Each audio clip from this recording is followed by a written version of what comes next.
Okay, now it's even more silent, so I guess this was the subtle sign that I should start, right? Oh yeah, I have the sign from the back. Okay, cool. Guys, really, really welcome in this beautiful evening in London. I'm, again, impressed that you made it. It's afternoon, and as I said, like slightly before a few other people joined. Oh yes, please, some other people joining, so nice. So, as I said, usually it's the time when people just depart work, not necessarily sit and listen to the conference talk, so I'm really, really impressed and feel privileged that you are here. Also, I know that the competition now is strong. I've seen the other talks which are in parallel, so I'm really, really happy that you are here, so I feel welcome. This talk will be about delivering software, surprise, so not necessarily delivering unicorns, because I think that in the end our goal is to deliver something working and nice. Unicorn in our industry is a synonym of some game changer, game breaker that basically is amazing, not many of them, unfortunately. And sometimes our reality is less colorful than the tail of this beautiful pushing I have on the screen, mainly because, you know, we keep adding and adding stuff, we keep changing our minds, and basically it's everything a bit blurry. So who I am? My name is Kasia, and I'll be your host today. How many of you have Twitter? Perfect, feel free to tweet. The slides are handmade. I drew them myself, so some of them are hilarious. There is my Twitter handle as well, and also I took care to put it on every slide because I know that my surname and my name, so my Twitter handle, might be challenging. As you may guess, I'm not from England. Originally, I'm from Poland, however, I'm London-based. And a bit of my background, I'm an agile person. So when I was back home in Krakow, I was co-running Agile Lean Enthusiast Meetup. I was helping to co-organize Agile Lean Europe conference in Krakow and also in other places, and I'm part of Agile Lean Europe community. So I'm an agile person, but during this talk, you'll see a bit of the bitter face of agile as well, especially in the corporate kind of dimension and view. If you want to contact me, feel free to tweet me. You can try to email me. However, myself and emails, I have a bit of a lag in responding. If you tweet me, I probably will be faster, mainly because Twitter character count still is like limited, so it's easier to form the question and have the quick answer. I also have a blog, so feel free to reach out. Okay, so a bit of my history and what I'm actually doing. So I started my work in IT department, internal one, as a software engineer, administrator, basically technical person. And then because the projects were really demanding, they tried to find some product manager, business analyst who can understand the software and the business. And ta-da, they found me, so I transited to the more product role. So the adventure in the internal IT department is, I would say, nice in a sense because you can reach out to your business. You basically see the people, right? You can reach out and go to the coffee with them. You can arrange lunch. You can basically interact. So even the agile can be easier for you because the thing around the communication, collaboration, you know, all those things that we should be over is actually by the reach of your hand. So this experience was pretty nice from that perspective. Then my career progressed and I switched and I moved to the software house. So software house, again, really, really wants to be agile because it's trendy. This is one thing. Another thing, if you are not advertising yourself as agile, the client companies are thinking, oh no, they are not doing it right. We don't know what agile is, but because everyone in the industry does it, and this software house doesn't, it means that it's something wrong there. So what happens? Big companies, software houses want to really, really force agile. And they have, for instance, beautiful Gantt chart and tell it, oh, yeah, we have like 1 year plan ahead or 5 years plan ahead, but we are agile. So this is the reality. Cooperation as well, it's not so easy.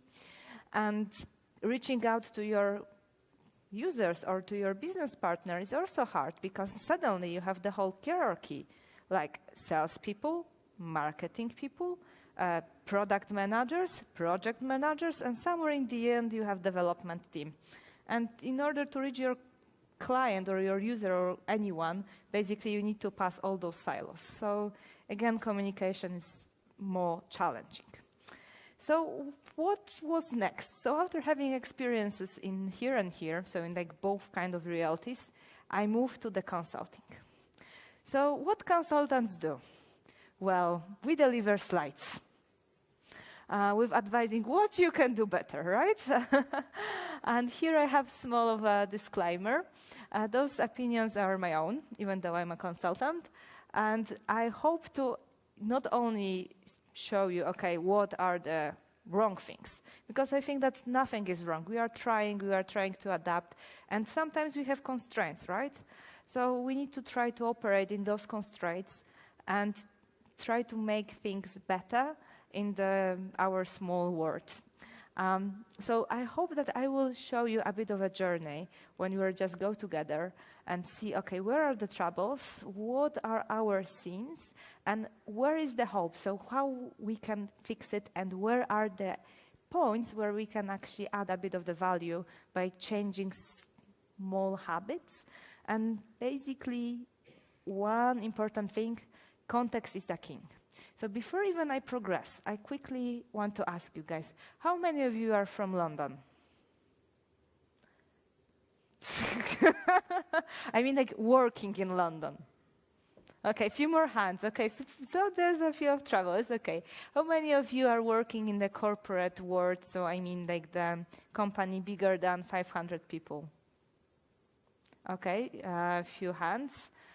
Bigger than 100? Okay, any startups? Okay, anyone who is not working in finance? 2 hands, 3. Okay. Okay, so a bit of context as well from my perspective. I will move to this model connected with more like not really working directly with the customer or client or user. So basically, we are in software house or we are in some external company that builds something for the people who are then buying it and using it. It might be also a vendor. So even if it's like outsourcing model, so we are a vendor building bespoke software for some other company, those interactions are similar. Okay, so again, before I move forward, how many of you have like direct contact with your clients or users or customers or however we call them?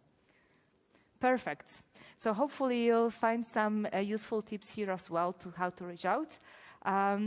So we'll see, but this is basically the main focus. Okay, so what are the troubles with the projects, with the companies that are basically doing the software? So first of all, sometimes we just don't realize the statistics that are pretty brutal.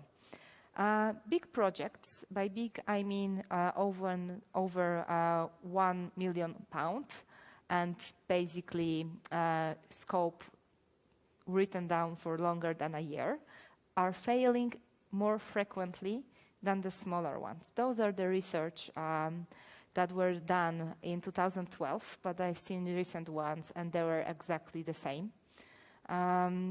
What this indicates? So first of all, when we need to manage complexity, we are simply failing. If something is small, complexity is smaller, and it's easier to deliver it in time and budget. So what those colors means? Failure means that the tool or applications wasn't deployed on the production at all. If we have changes, it means that we change the scope, budget, or the timeline. So green, all 3 components were met, at least in theory. So also what it says that, okay, if we are delivering a website, probably will be on time. But if we are rewriting ERP system for our company and we have the really huge project, which is not decoupled for smaller phases, we probably will be late. Again, this is statistics. We may hope that we are the lucky 10%. In my career, I haven't seen a project that was scoped for longer than a year that actually didn't have any changes. Again, why? Because also environment around the companies that we are working in is changing. So sometimes it's not our fault. It's basically the world. This is how it's functioning. Legislation changes, requirements changes. There's a lot of stuff happening. What else can actually go wrong in the model when we have the big projects? This is the thing that I call watermelon reporting. So what we usually have, obviously, whatever it is, agile or waterfall or whatever, people want to have visibility. So they want like status reports, maybe some showcases, other stuff that basically indicates our progress to the goal. So let's say that we have this lovely project that takes a year. So this is still, I would say, reasonable, because I've seen usually that projects are like 5 years scheduled, or 3 years or something like this. And we are having some progress status, right? And we think, okay, we are fine, right? So we are like running with lovely watermelon. And then suddenly, we are like week before the deployment. And we discover that project is red. So we are dropping the watermelon, and basically, even though outside was green, surprise, it's not finished. Surprise, some stuff are not working as they designed, and there is a lot of stuff that we don't know that they are not working. Happens frequently, and it's not bad will. Basically, we are failing in managing complexity, especially because we are not working in the void, right? We have another projects, another integrations, another applications that need to talk to our application. So there's like plenty of other stuff that we are not taking into account, and then suddenly there's delivery date and we discover that we have nothing. Or maybe we have only the documentation, which is not necessarily the aim of the project. Again, another thing that's why this happens, so why we have the green watermelon and then we are suddenly red. We are basically afraid. Why? Because if we just say that we are not on track, maybe someone will stop investing, right? Especially if we are in the model that we are like something external. So we are software house, vendor, or even IT department, because really frequently, this is the center of costs, not the center of basically profit, right? We frequently are not revenue generated. And surprisingly, even if we are in a software house and we are revenue generated, also our project can get killed if we will be honest and say, sorry, we are late. Sometimes I would say it's like not really real threat, because if we have transparency, we can mitigate the risks. It really depends on the company culture. Again, there is also another viewpoint of this. Even though it's hard, sometimes we need to admit, okay, this project is going nowhere, so instead of investing, we should kill it, or chop it for smaller things, or do something, right? It's not easy decision, because first of all, you have plenty of people working there, right? So we as a human beings feel really attached to the stuff that we are doing. At least I hope that we do. I usually do, so I just assume, as well as the engineers I always was working with, they were really connected deeply with the software that we are doing. So it also can be a bit personal. So that's why we need to try to abstract it and say, okay, those are the boundaries where we need to say stop. Also, what's happening is we have forced agile. By the forced agile, I'm saying development team is agile. And everyone else is working in the old waterfall manner, and no one actually cares about the sprints, and no one basically understands us. And they are not really even able to understand why we are so reluctant in, for instance, giving estimates, right? And on the other hand, we also don't really understand why they are pushing us for estimates if it doesn't mean anything, because we will change the scope anyway, right? So why to bother to estimate? So in order to understand both sides, we need a bit of empathy, right? Because Well, business needs some kind of predictability. They want to know when they will get the stuff working. And on the other hand, we also need a bit of flexibility in order to be able to adapt, because in the end of the day, we just want to shorten our time to market, right?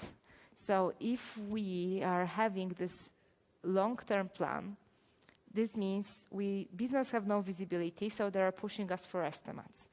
If we try to release earlier, so this is also connected with the structure of our project.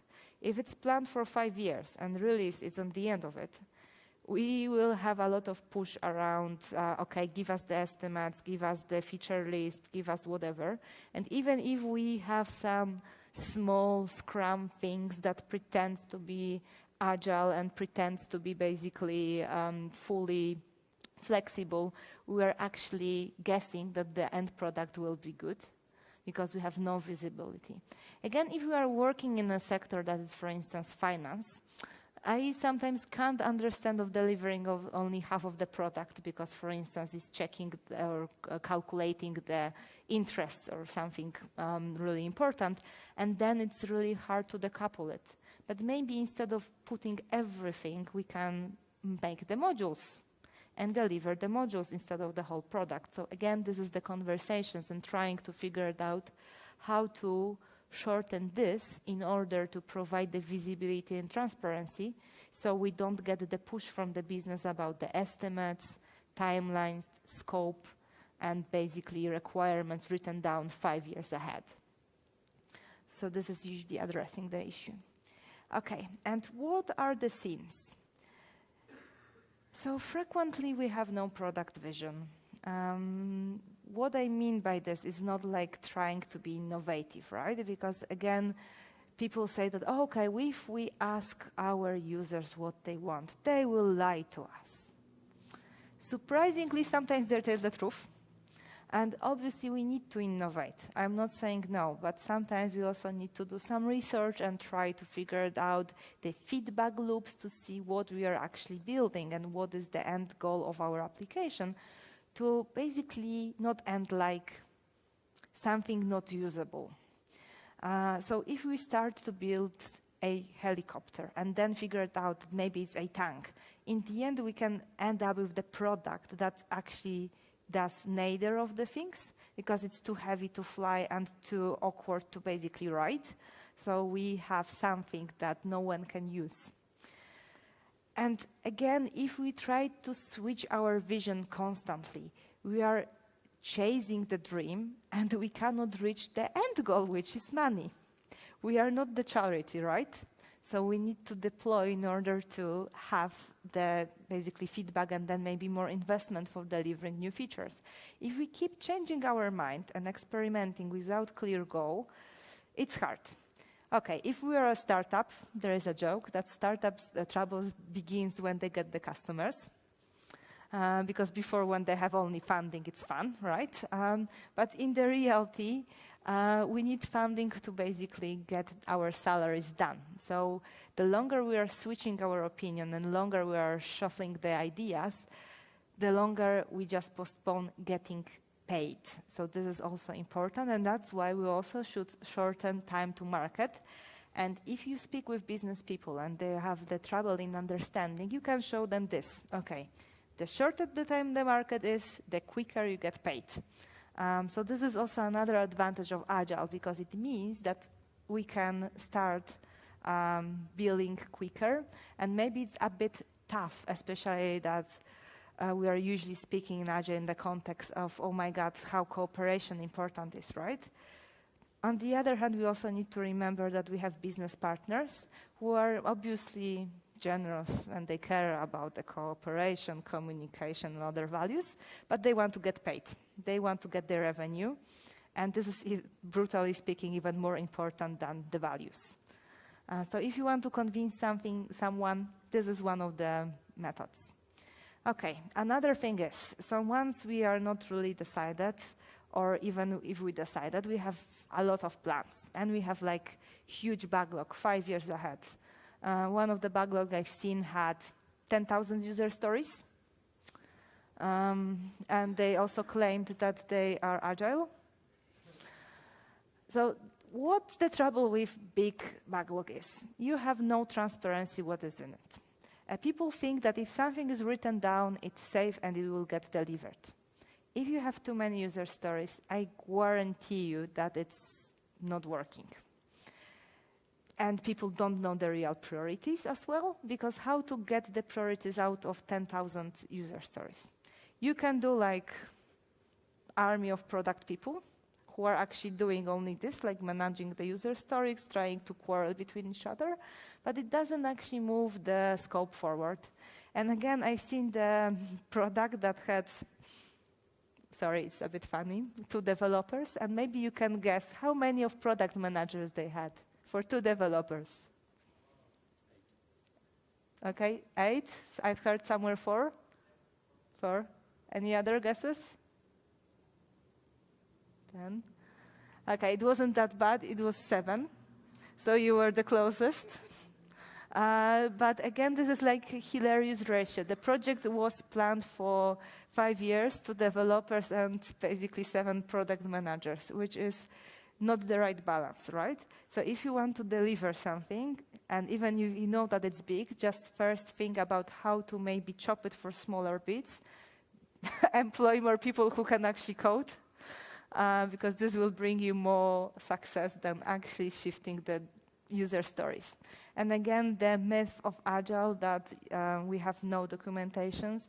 Guys, if we have 5,000, 10,000, or even 1,000 of user stories, it's like documentation, right? It's just different format. So basically, it doesn't solve the issue. Okay, next thing. So if we have the clear vision, which we are happy with, what frequently happens, we put it in the linear manner, and we have roadmap. And suddenly, out of the roadmap, starts to be like commitments, and other people expect that our features will be delivered in certain timeline.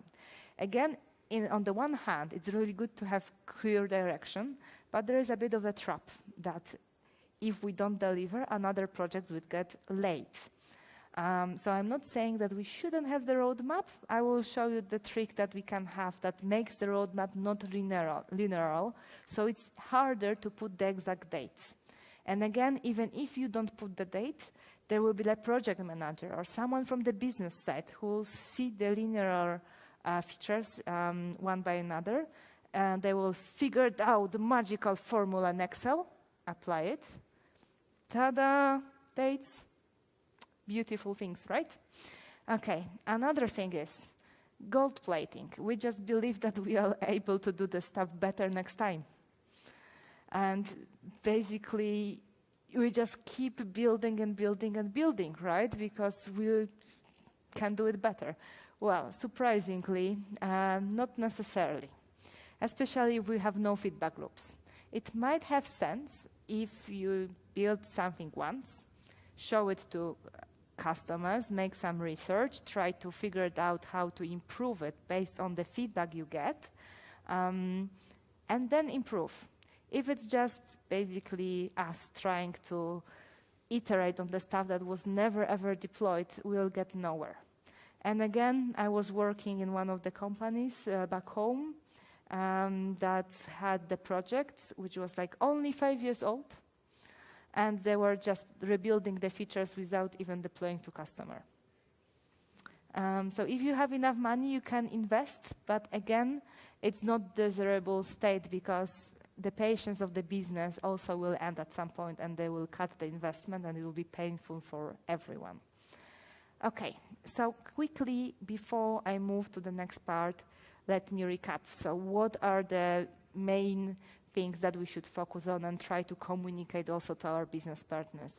So as of all, if you see big projects, you can refer to the statistics. I'm sharing the slides, and in slides there is a reference to the article with actually this. So smaller projects are easier. There is less complexity and there is statistically bigger chance that we'll deliver it. So if we can cut it for smaller pieces, it's better. Again, what happens with the complexity? We are bad as a human beings to manage the complexity, and usually we end up in watermelon reporting. So it basically means that we think that we are green, and in the end of the project, we are suddenly red, and no one knows why. Again, we also need to think, especially at the beginning of the project that we see that it's big, when to say stop. If at the beginning we agree that after reaching certain level of investment, we are stopping or descoping or doing something with the project, it will be easier later on to make this kind of decisions. If we don't build in before security checks, later on it starts to getting personal, and it's getting more and more difficult to do anything with project that is too long. Again, I'm speaking from my own experience because we were rescuing projects which had like 5 years old and didn't have any customer, right? So you can do it, but basically it's getting harder and harder with every day. Next one.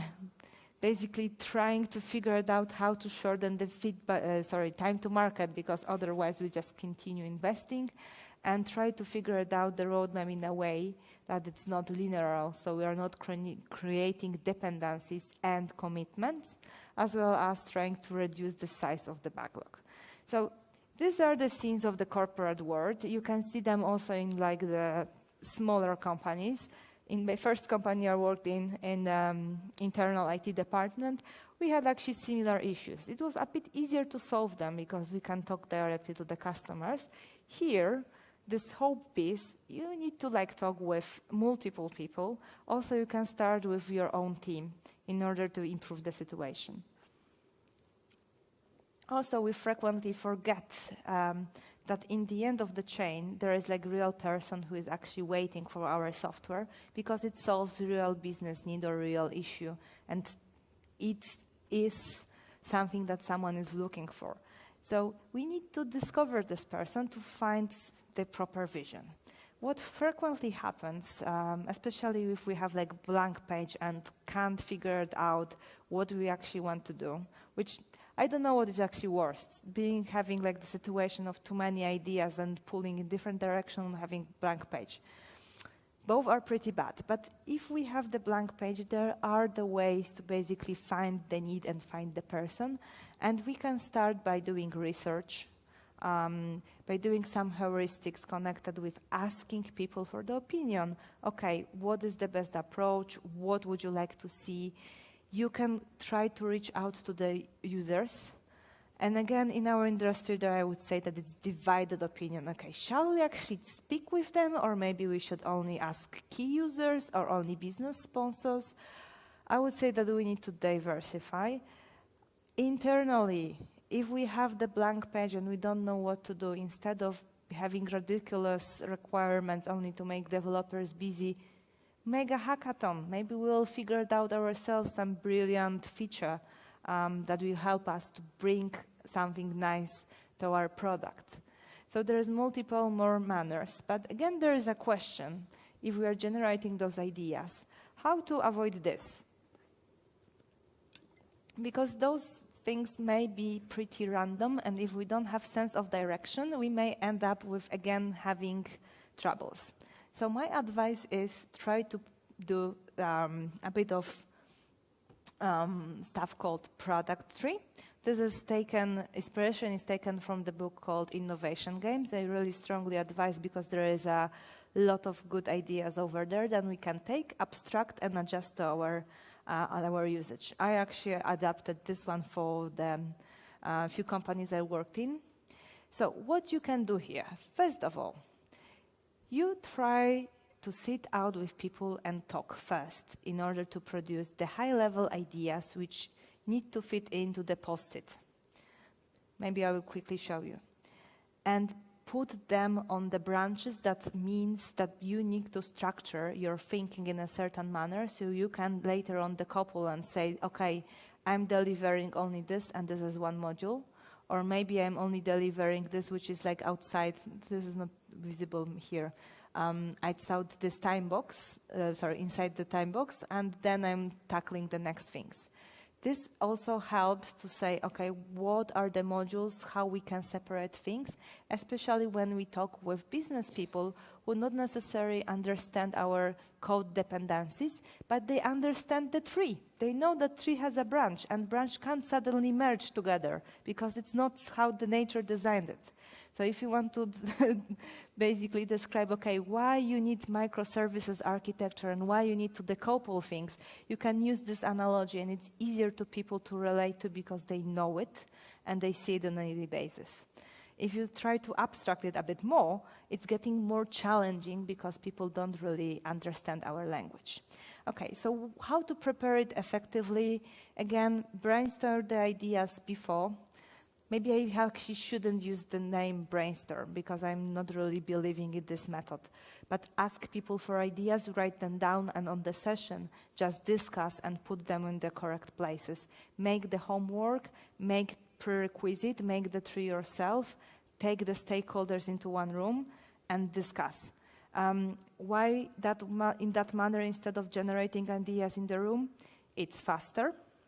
If you have business people who don't really want to spend time with development team for various reasons, it will be easier to convince them to spend an hour with you rather than a whole day of generating an ideas. Also, you can see overall view of the application, and it's easier to create the vision out of it rather than doing it live. And then you can refine.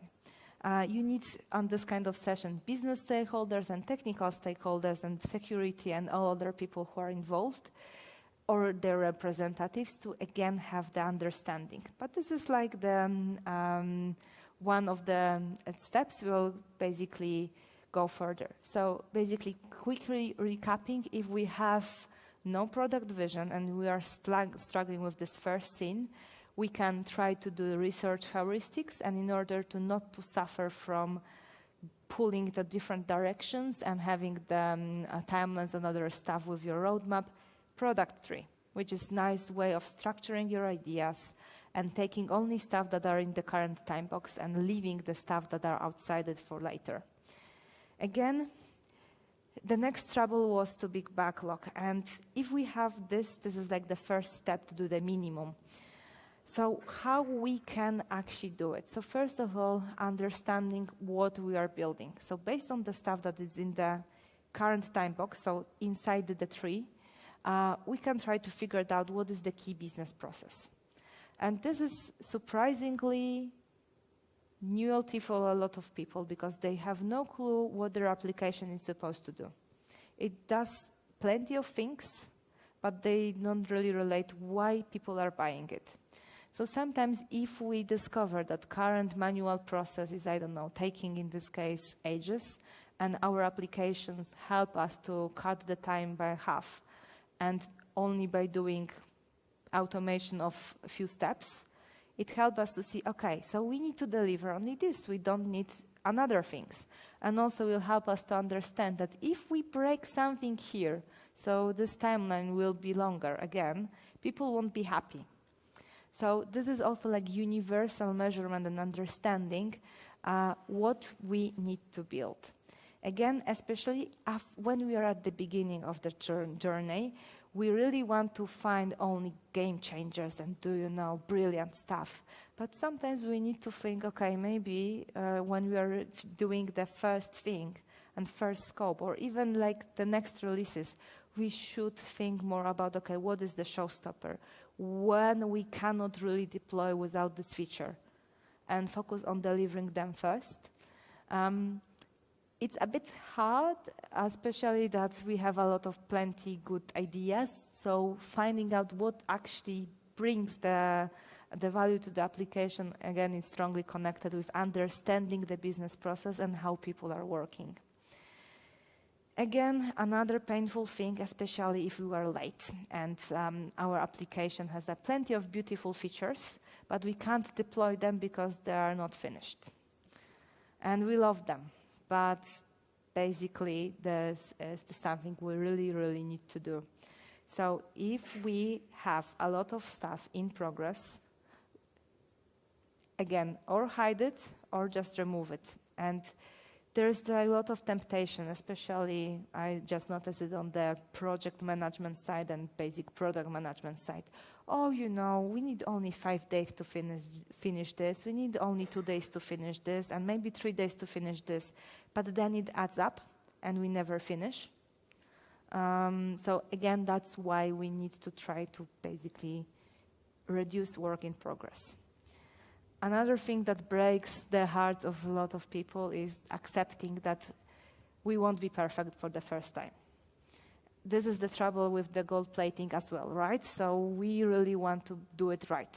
And we, again, have this assumption that if we'll be right for the first time, we'll just conquer the market and everything will be good. Surprisingly, there is no application that was perfect for the first time. People love to put the iPhone as an example of the device that was perfect from the beginning. Guys, I don't know if you remember, but iPhone couldn't send the picture as a message at the beginning, and all other smartphones could. So it's not like this. We really need to iterate, and the sooner we start iterating and getting the feedback, the better, because we will be closer to the perfection.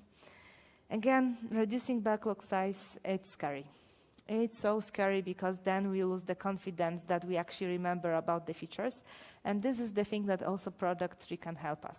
So again, tackle only the stuff that are inside the time box that we are referring to. The time box can be 2 weeks, a month, a year even, and put as a high-level ideas everything else.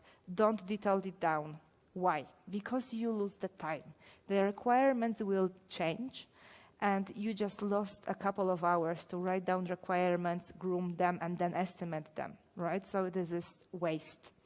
And business will also see the difference if they also notice that, okay, we are remembering because we have this high-level idea somewhere, but we are first tackling the most important things.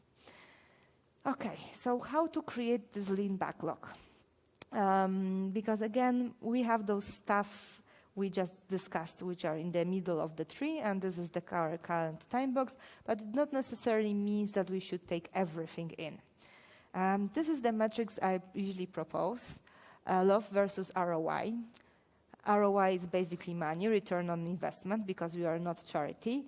LOV is something that refers to our application.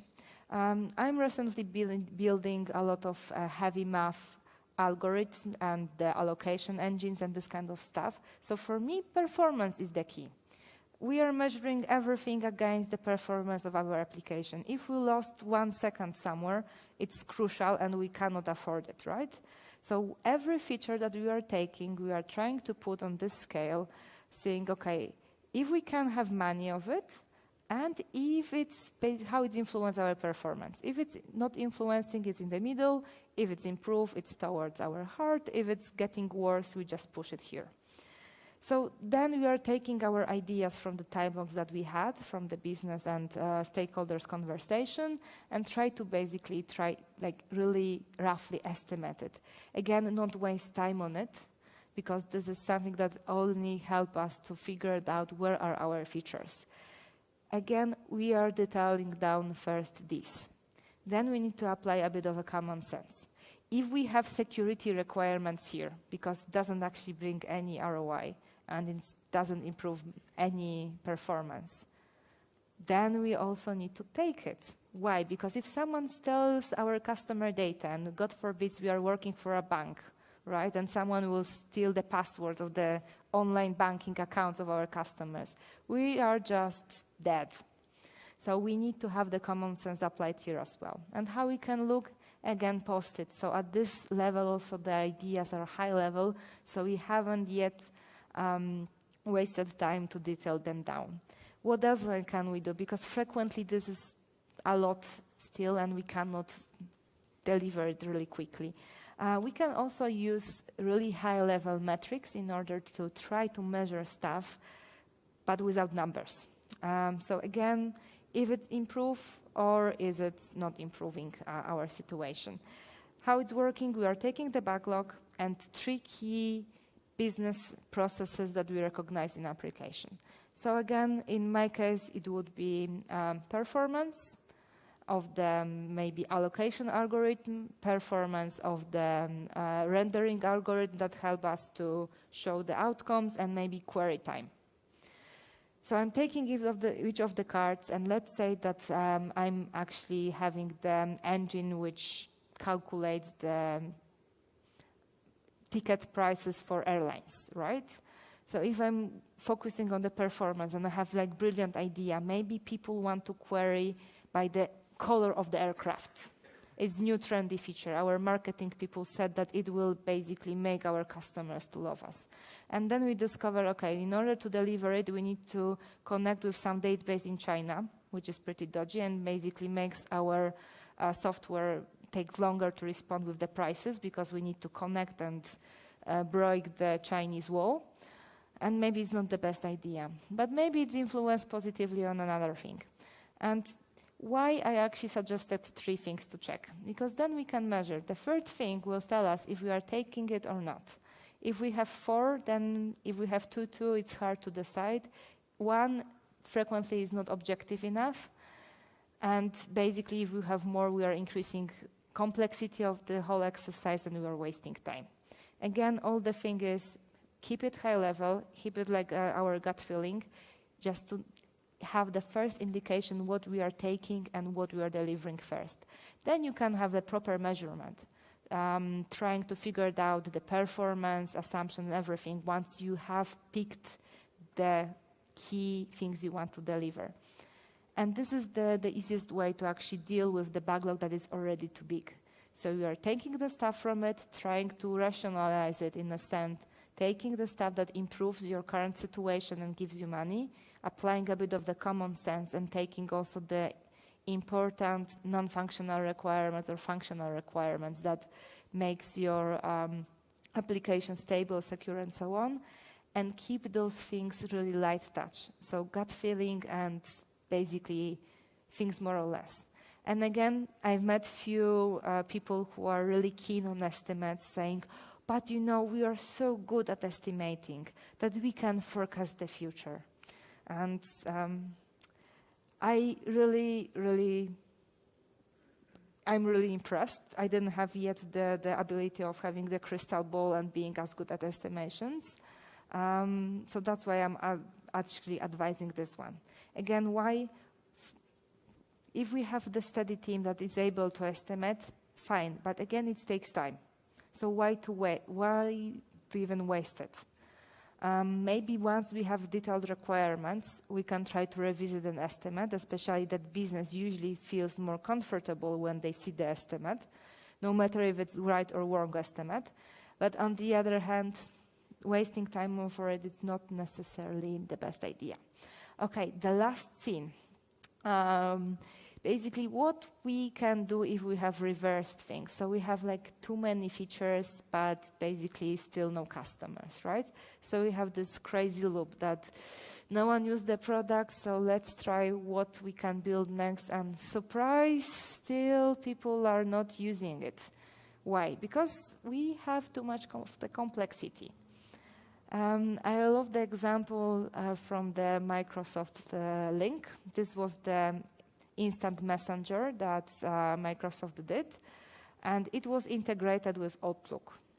Right now they have Skype, so I'm not really certain how it's working, but there was like brilliant feature that they did. It was synchronizing your link with the Outlook calendar. Sounds brilliant, but what happened? Outlook slowed down. So instead of clicking and being able to add the meeting, so this is what Outlook users do. Send emails and spam you with the meeting invites, right? So they really want to have meeting invite sent instantly. Because it was synchronizing with link and asking link for response, it took like 2 seconds, and it was not acceptable for standard Outlook user who were used to just clicking and sending, right? So this is the example of the feature that actually broke something else in the different system. Maybe it was nice, but again, sometimes we need to validate and think, okay, what was the core purpose? Because maybe the thing that we are doing now, it's not really related with our application and breaks other stuff. Okay, again, validate. And this is something that we tend to forget to do. And I have to say, in the IT industry, I don't know if we're the only guilty ones, or maybe other industry does the same, but we just assume that we are right, we have the most brilliant idea ever, we are deploying it. Also, this is the disease of the big companies. We have the salespeople, marketing people, or whoever else who might do the research, but not necessarily share reasoning behind it with our with our colleagues in the IT departments, and we don't basically see the validation happening. So instead of having this cycle that it's known by ages, right? So this is basically, okay, business people, when they're doing their management courses, they always see it. So it's not new. It's Deming cycle, it's basically something that we should also incorporate. But in our industry, it sounds like a novelty. We have multiple of articles, people discovering this all over again, maybe having like slightly different names. And then the reality is that we build.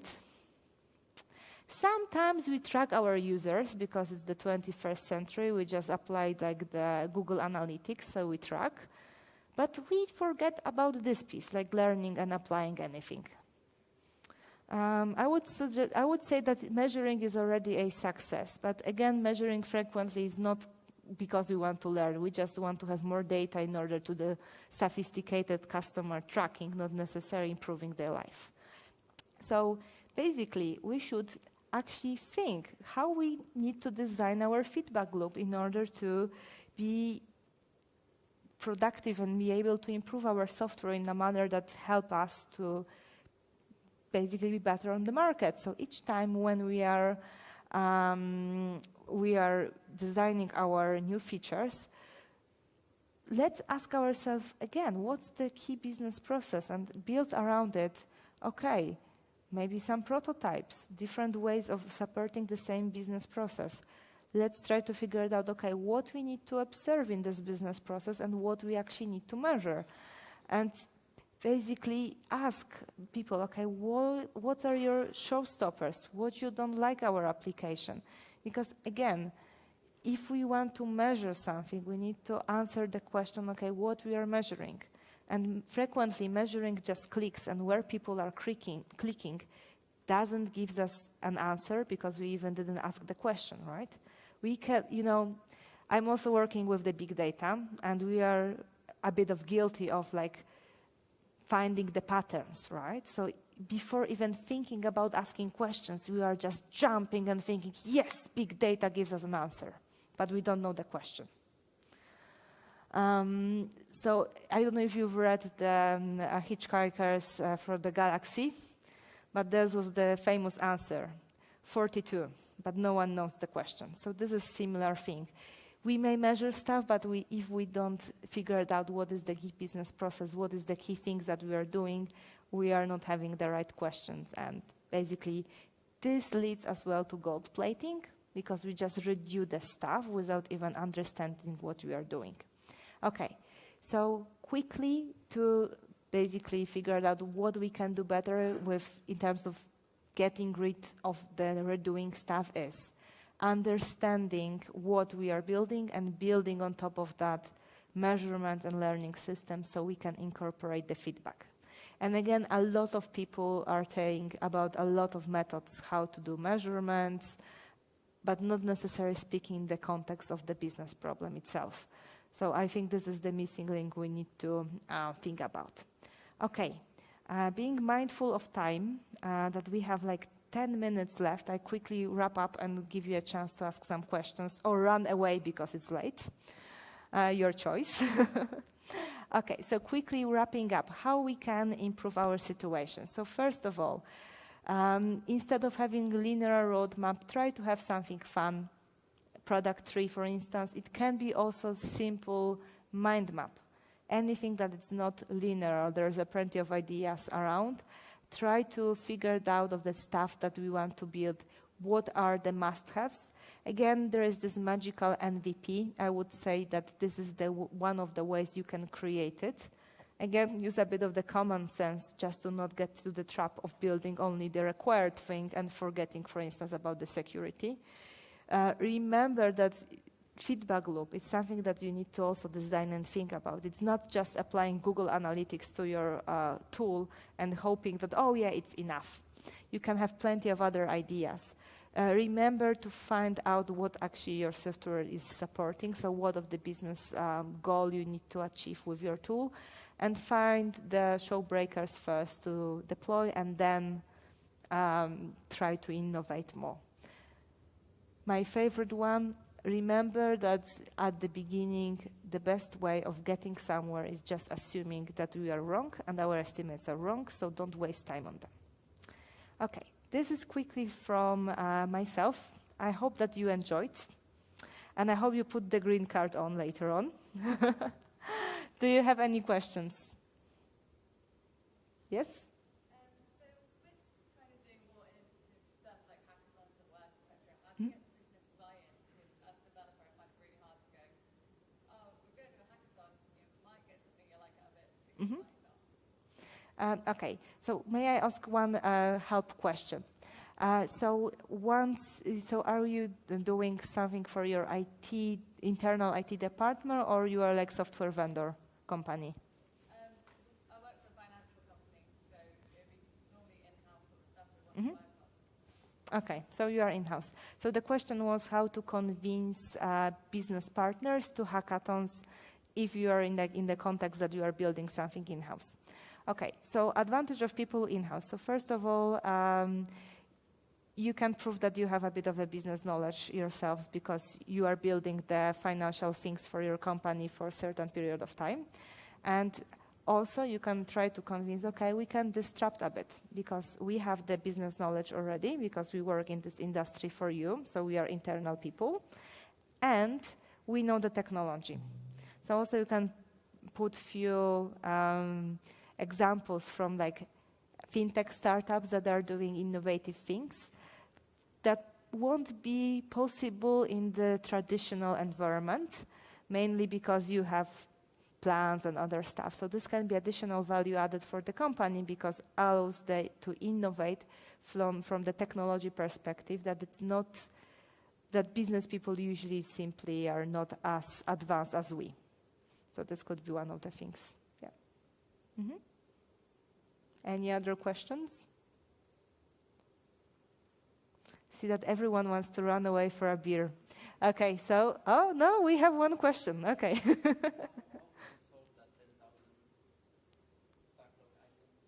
Control A, delete.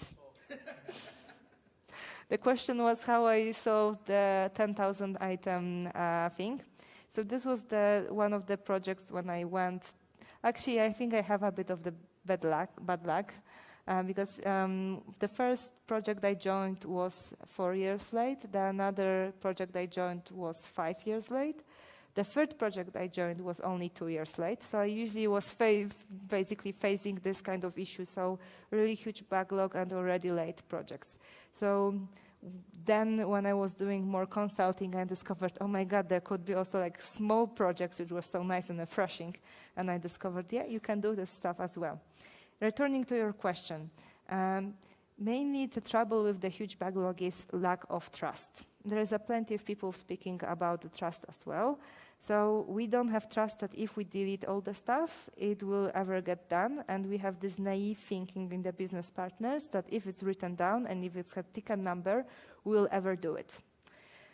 So what we did, particularly with this, we just assumed that everything is one story point, even if it wasn't, and put the estimate that something. So if it's, let's say the development team does one story point per week, and everything is one story point, and you have 1,000 or 10,000 items, you can say, oh yeah, this will be done by 10 years. Do you still want it? And then people usually say, oh my God, I need it tomorrow. And they start to realize that if they have this big queue, it's simply impossible to do this number of staff with the current capacity of the team they have.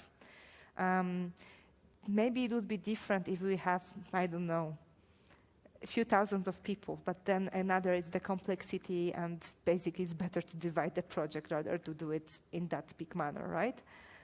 So this was the first thing. Another thing was also convincing people that, okay, if we have this backlog and plans and commitments, we cannot basically react to the market. Excellent example was when a few years back, Apple introduced the fingerprint login.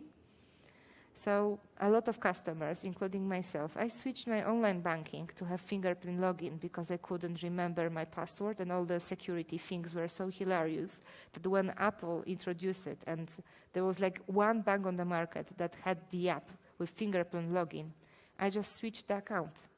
Especially that if you are like an individual consumer, you go to the places where the stuff are easier for you because the products are not that much different, right?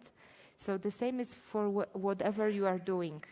People will be lazy and will do the stuff that is easier for them. So if there is a place for innovation and putting something new to the backlog, new in the terms, something appeared on the market and you have enough flexibility to switch your attention and plans, you just do it and you are retaining your customers, your users. Even in the corporate world, right? From few years, every few years, people are validating the tools. And unless you are SAP, so the tool that you cannot replace, then you are endangered that someone will think, oh yeah, maybe we should switch the vendor, right?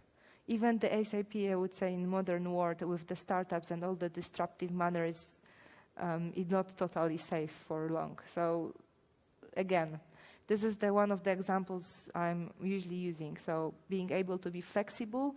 Another thing, even the stuff which is in the backlog and will be done in 10 years brings no value. So Control A, delete. Yeah. Any other questions? Okay, so thank you for your attention. You have contacted me in case you have some questions, and have a lovely evening.